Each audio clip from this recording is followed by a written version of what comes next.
En position, tout le monde avec la barre. Go. Allez. C'est rien pour les amis du safran. Hein. On s'applique. Allez. On bloque. On bloque. On fait ci. On repart. Allez. Voilà. Mon père, ancien boxeur, hein, c'est un boxeur, il a boxeur amateur dans l'armée française. Et donc, nous étions tous des fans, et nous sommes encore des fans de Mohamed Ali. Dans les années 62-63, on n'avait pas de télé.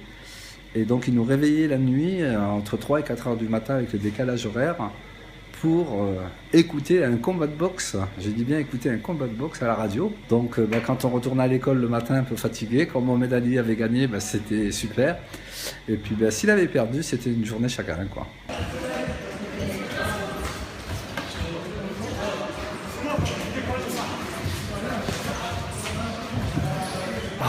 Ce que j'aime dans la boxe.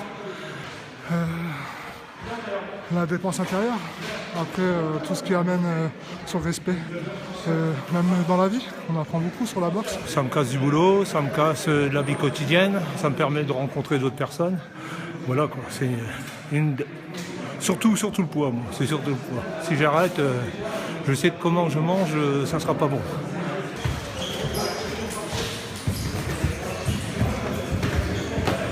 Ça me permet de me défouler après les cours. Et ça me fait du bien parce qu'ici tout le monde est sympathique, donc du coup ça détend l'atmosphère de la journée. Je suis obligé de venir m'entraîner, pousser un peu les limites.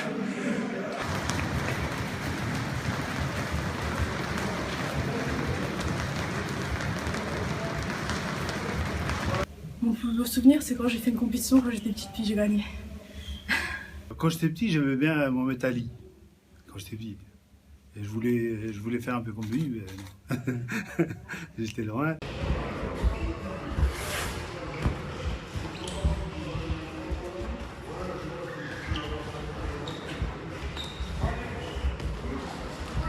J'aime bien la belle boxe. Après, Mohamed Ali, c'était un poids lourd, il avait une super belle boxe. Contrairement à d'autres poids lourds où vraiment c'est vraiment de la boxe rentre dedans.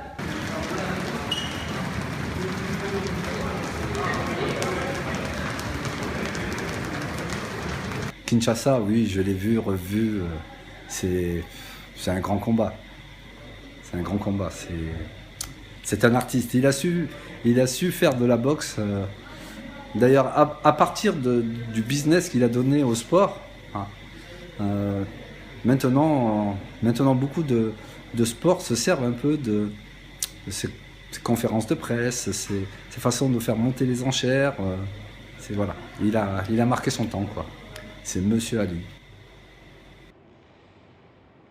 La boxe est par définition un sport de combat opposant deux adversaires qui se frappent à coups de poing. La boxe est le conflit physique le plus simple du monde. Cette simplicité élémentaire a fait sa popularité. Un combat est une intrigue autonome, avec ses rebondissements, ses enjeux, ses joies et ses peines, son suspense et son dénouement. Exigeant et rigoureux, le monde de la boxe ne pardonne aucun faux pas. Après la gloire et l'argent, un boxeur défaillant peut tomber dans la déchéance et l'oubli. Pour toutes ces raisons, la boxe fascine.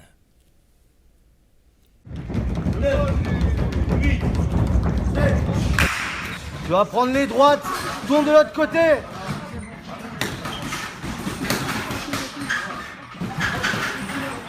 Allez, allonge le gauche, allez, allonge. Allonge. La boxe par rapport à il y a 30 ans, ils étaient l'un en face de l'autre, c'était à celui qui tombait, il fallait avoir que des gros muscles. Aujourd'hui, il faut aussi avoir un cerveau. Double, droite, ta jambe. Là, droite, ouais, il est frit. Droite, ta jambe, droite, le droit de gueule. Je soulève tes mains. Le droit de gueule. Pas la tête en l'air. Le droit de gueule. On dit souvent que la boxe c'est l'école de la vie. Et ce qui est bien, c'est de mélanger tous les gens. Voilà, ici, il n'y a pas de... C'est international. Voilà, il y a tout le monde. Il faut aussi enlever l'image de la boxe égale quartier, égale il faut avoir faim. Ça, c'est bon pour les films, pour la télé. C'est fini tout ça.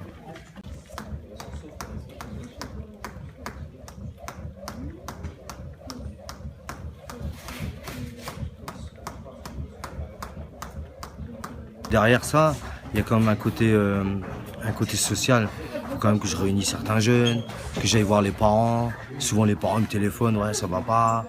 Bon, j'essaie de régler. Parce que dans éducateur sportif, il y a éducateur dedans. Et je pense qu'en anglaise, un éducateur sportif en boxe anglaise, c'est pas pareil qu'un éducateur sportif au tennis. Il a moins de problèmes à régler. Viens là, toi. Attends, c'est qui c'est toi.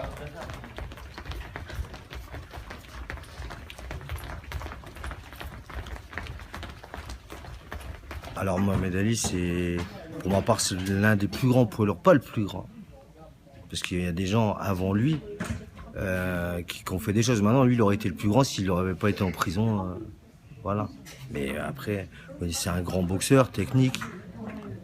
Et showman, je pense que c'est le premier showman qu'il y a eu, c'est lui.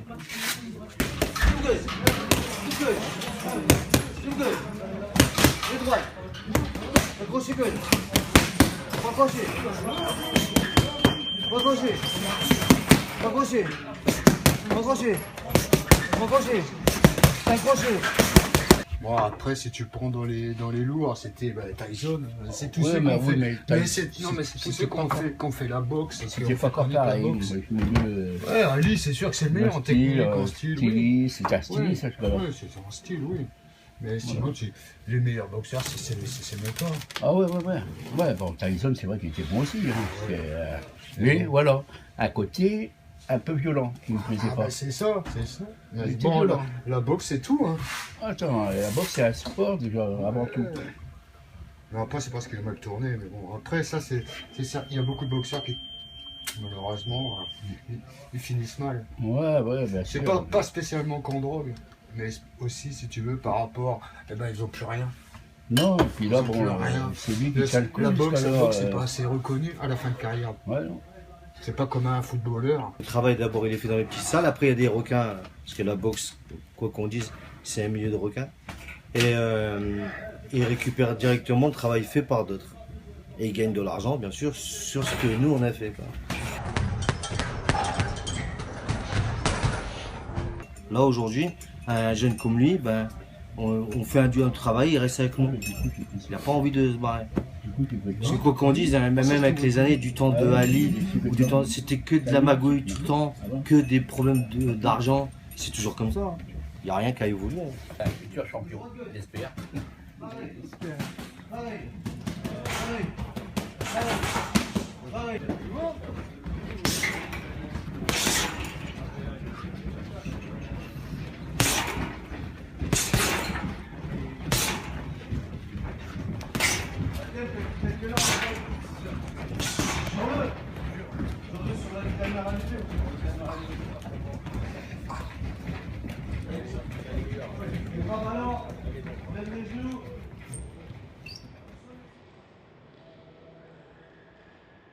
La vie sous beaucoup d'aspects est une métaphore de la boxe.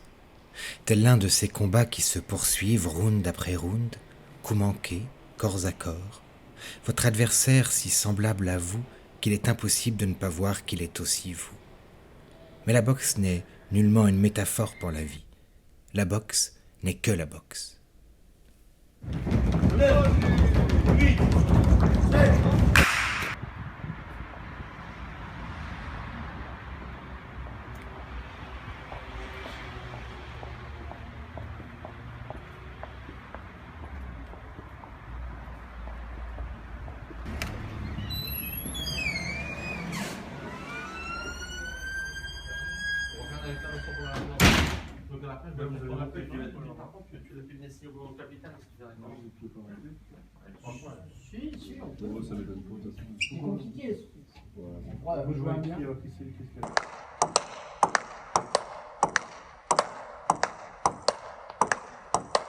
Dans la vraie vie, je suis médecin et ma seconde vie, donc j'en ai d'autres, hein, mais la seconde, ça se passe ici à partir de 17h. Donc je m'occupe du club de ping-pong.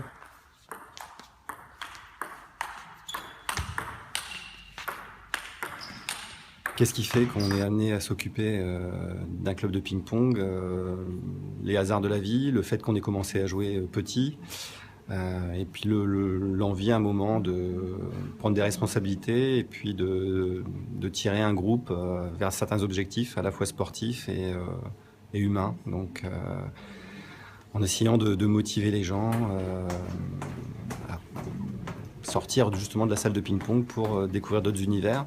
Au départ, dans les années 20, c'était un garage. Ça a commencé par être un garage Citroën. Et si on gratte la peinture sur le fronton là-bas, il y a encore Citroën en dessous.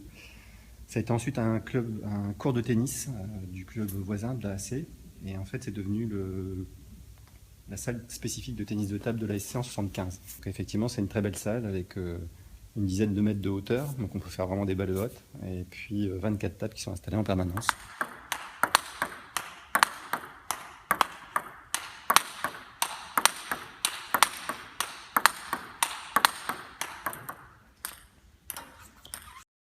Donc on a eu des échanges comme cela avec des clubs étrangers, donc avec un club allemand notamment, et l'objectif ça va être justement d'aller en Allemagne, jouer, retrouver nos amis allemands qu'on a rencontrés l'été précédent. Et puis dans le domaine culturel, effectivement, c'est d'ouvrir le club à tous les univers, et notamment l'univers du théâtre. Donc on ira vous voir avec plaisir lors de la représentation du mois de mars, avec des membres du club.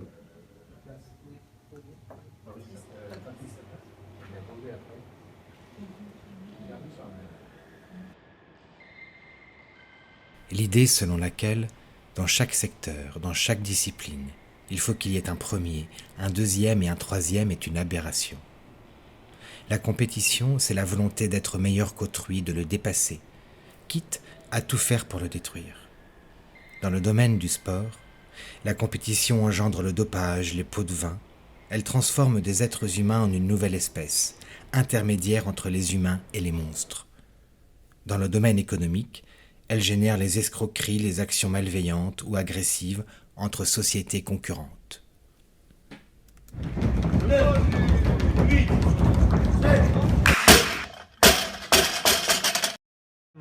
Là vous avez Diana. Diana qui est... Ensuite vous avez Henry qui est mon fils. D'accord. Et là il y a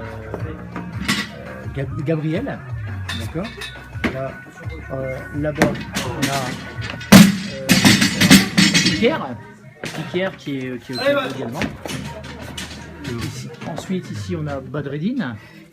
Le club vient de se créer il y a quelques mois, ça fait 5 mois. Ça, c'est un souhait que je désirais parce que l'haltérophilie a existé sur le quartier et et à très haut niveau. Hein. Et je trouvais dommage aujourd'hui qu'il n'y ait plus d'haltérophilie sur le quartier, d'accord. Et c'est quelque chose que j'ai toujours voulu mettre en place.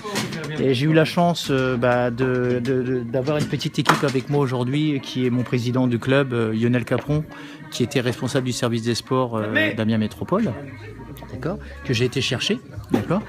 Également Jérôme. Hein. Jérôme qui lui a voulu également s'impliquer dans l'aventure. Hein. On essaye tant bien que mal de former notre club, de faire grimper un petit peu le club. En fait,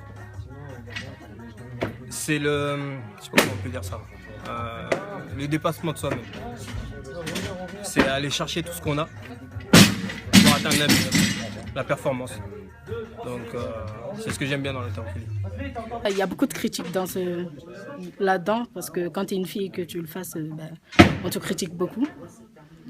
Déjà les critiques venant des garçons qui te disent que t'es trop musclé, ça fait garçon, tout ça, et c'est pas beau. Et comme au début, j'ai eu beaucoup de critiques par rapport à ça, c'est pour ça déjà j'ai arrêté. Et après, j'ai eu beaucoup de conseils venant des gens qui m'aiment, des personnes importantes. Et puis j'ai recommencé et ils m'ont appris d'avoir confiance en soi-même et voilà, d'être forte. Dans les 6 mois à venir, ce qui est surtout important pour nous au niveau du club, c'est que les jeunes ne soient pas toujours axés que sur l'haltérophilie. Cette jeunesse-là aussi a besoin maintenant, ils ont des âges qui leur permettent d'accéder à des formations dans le cadre de l'animation ou du sport, être animateur dans un centre de loisirs, être animateur sportif. Si on a un diplôme d'animateur plus un diplôme sportif, on peut être les deux, et ça peut leur permettre à eux de pouvoir, à un moment donné, trouver un petit boulot pendant les vacances, pendant l'été, et puis pourquoi pas un jour être entraîneur d'une autre salle. Si demain on se retrouve avec 50 ou 60 licenciés, on ne pourra pas accueillir tout le monde ici, donc il va falloir qu'il y en ait parmi eux qui aient envie de s'orienter vers cette formation.